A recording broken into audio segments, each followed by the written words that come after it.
नागपुर में कुख्यात अपराधी पवन हिरनवार की गोली मारकर हत्या कर दी गई, जबकि उसके चचेरे भाई शैलेश और बंटी हिरनवार भी जख्मी हो गए। यह वारदात गुरुवार शाम खापरखेड़ा थाना क्षेत्र के बाबुलखेड़ा में हुई।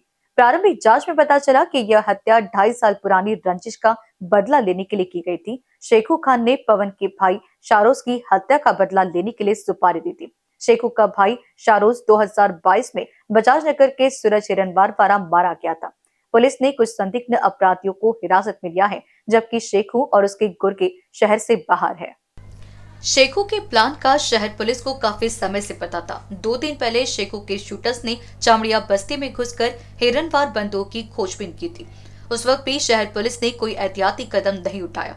आरोपियों की पहली योजना शंकर नगर चौक के पास शूटआउट की थी। यह संभव नहीं होने पर शहर में किसी दूसरी जगह योजना को अंजाम देना था। योजना में विलंब होने पर उन्होंने जहां मौका मिले वही गेम करने का तय किया। शेखू गैंग ने इसके पहले फरवरी 2013 में शंकर नगर चौक पर ही भाजपा युवा मोर्चा के पदाधिकारी हेमंत देवार की गोली मारकर हत्या की थी। बीते 12 साल बाद भी शेखू पर कंट्रोल नहीं पाना पुलिस की अवस्था को उजागर करता है। खेड़ा पोलीस स्टेशन अंतर्गत गोळीबाराची घटना झाली होती। नेमकं काय कारण होतं, कोणाची हत्या झाली आहे आणि किती जणांना अटक झाली आहे, काय कारण आहे त्याच्यामागचे? काल दिनांक 2 जानेवारी 2024 संध्याकाळी 4 ते 4:30 दरम्यान पवन धीरज हिरनवार आणि त्याचे सहकारी हे बाबुलखेडा चिचोली शिवार या भागातून 4 चाकी गाडीने जात असताना आरोपी शेखू खान आणि त्याच्या सहकाऱ्यांनी दुचाकीवरून येऊन त्यांच्यावरती फायरिंग केली। त्याच्यामध्ये पवन हिरनवार जो आहे तो जागीच मयत झालेला आहे। त्याचा भाऊ शैलेश हिरनवार जो आहे तो किरकोळ जखमी झालेला आहे आणि यामध्ये खापरखेडा पोलिसांनी आतापर्यंत 4 आरोपींना अटक केलेली आहे। शेखू खान याचा भाऊ याची 2 वर्षापूर्वी हत्या झाली होती। ती यातील मयत पवन हिरनवार याच्या भावाने केली होती।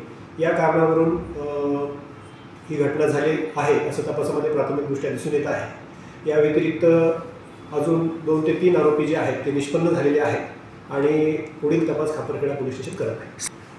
आतापर्यंत जे अटक झालेले आहेत त्यांचं नाव सिद्धार्थ उर्फ गणेश दिनेश कोवे, प्रथम उर्फ बाबू मनोज शाक्य, अभिराज कैलास कनोजिया आणि ललित उर्फ आवी अरुण भुसारी असं अटक झालेल्या आरोपितांचं नाव आहे। आणि या व्यतिरिक्त शेखू खान, शेख अझर हे आरोपी फरार आहेत। या गुन्ह्यामध्ये अजून 3 ते 4 आरोपींचा सहभाग असू शकतो, त्या दृष्टीने तपास चालू आहे। सर, एक गुन्हेगारी पार्श्वभूमीवर एक गँगवॉरचा प्रकार आहे, याच्यातून वर्चस्वाची लढाई वगैरे साठी हे सगळं होतं का, की पूर्ण वचकाच्या दृष्टीने संपूर्ण प्रकरण घडलं? कैमरा पर्सन अखिलेश भारद्वाज के साथ निशा पंजवानी की रिपोर्ट।